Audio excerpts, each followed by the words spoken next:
Assalamu alaikum everyone, this is Dr. Sidra Ali. Welcome back to another episode. I hope आप लोगों को last episode अच्छी लगी. Feedback देने का बहुत बहुत शुक्रिया. आज हम जिस चीज़ के बारे में बात करने वाले हैं उसको टर्मिनोलॉजी वाइज अगर बोलूँ तो पेल्विस एंड हिप जॉइंट, इन दो चीज़ों के बारे में बात करने वाले हैं.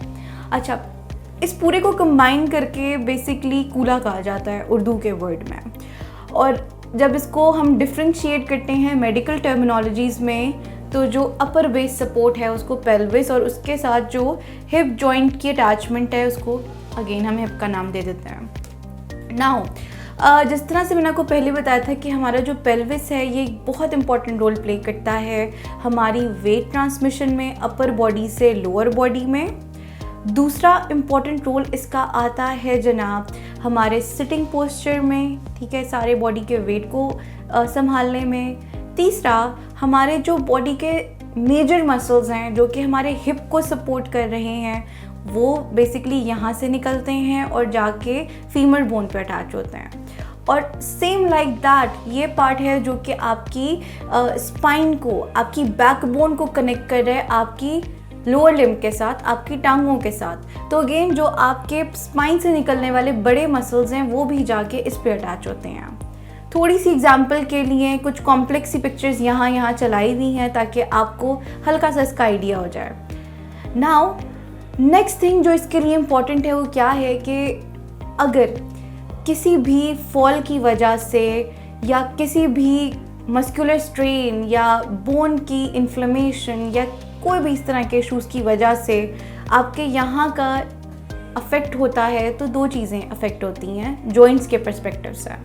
पेल्विस की बैक साइड से अटैचमेंट हो रही होती है आपके सेक्रम की, तो सेक्रोइलियक जॉइंट जाता है. और अगर फ्रंट से इशू आ रहा है तो आपका हिप जॉइंट जाता है.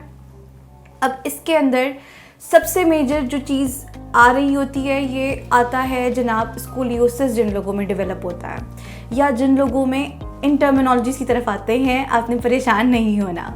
सबसे ज़्यादा इशू आ रहा होता है स्कोलियोसिस या फिर उन लोगों के अंदर जिनमें स्पाइन की स्ट्रेटनिंग हो रही हो या फिर लॉर्डोटिक कर्व बढ़ रहा हो. अब आते हैं बेसिकली मैंने ये क्या बोला. स्कोलियोसिस का मतलब ये है कि जिन लोगों की स्पाइन स्ट्रेट जैसे एक अलाइनमेंट पे आनी चाहिए वो टेढ़ी मेढ़ी होके आ रही होती है. आपने देखा होगा कि साइड से ऐसी हो जाती है, इस साइड से ऐसी हो जाती है. एग्जाम्पल के लिए पिक्चर इसीलिए चलाई है. सो जनाब दूसरी टर्म मैंने यूज़ की स्ट्रेटनिंग की, वो मैंने आपको बहुत डिटेल में बताया था कि बेसिकली स्पाइन की स्ट्रेटनिंग कैसे होती है. और तीसरी चीज़ लॉर्डोटिक कर्व इंक्रीज होने का मतलब है कि आपकी जो लंबर स्पाइन है उसका नॉर्मल कर्व ये है जिसको लॉर्डोसिस कहते हैं बेसिकली. तो अगर ये ज़्यादा हो जाएगा ना तो उसकी वजह से आपका इशू बढ़ सकता है. अब क्योंकि इनकी अटैचमेंट आपके पेल्विस के साथ यहाँ पे है तो अगर इस वाले जॉइंट का या इसके ऊपर वाले जॉइंट का कोई इशू आता है तो अगर ये जो आपका पेल्विस है ये या तो पीछे या आगे की तरफ टिल्ट करने लगता है, ठीक है, या ड्रॉप कर जाता है एक साइड पर. जब भी ये आगे या पीछे की तरफ जाएगा सबसे पहले जो चीज़ अफेक्ट होगी वो आपकी बैक और आपकी लोअर लिम्स होंगी, मीन्स कि आपकी टांगें, जिसकी वजह से बैठने, उठने, चलने, रोल करने में या बेड के ऊपर सिंपली सिर्फ लेटने में भी आपको दर्द महसूस हो सकता है.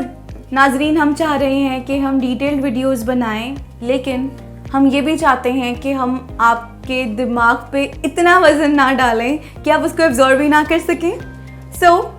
3 से 4 मिनट की हम वीडियो बना रहे हैं.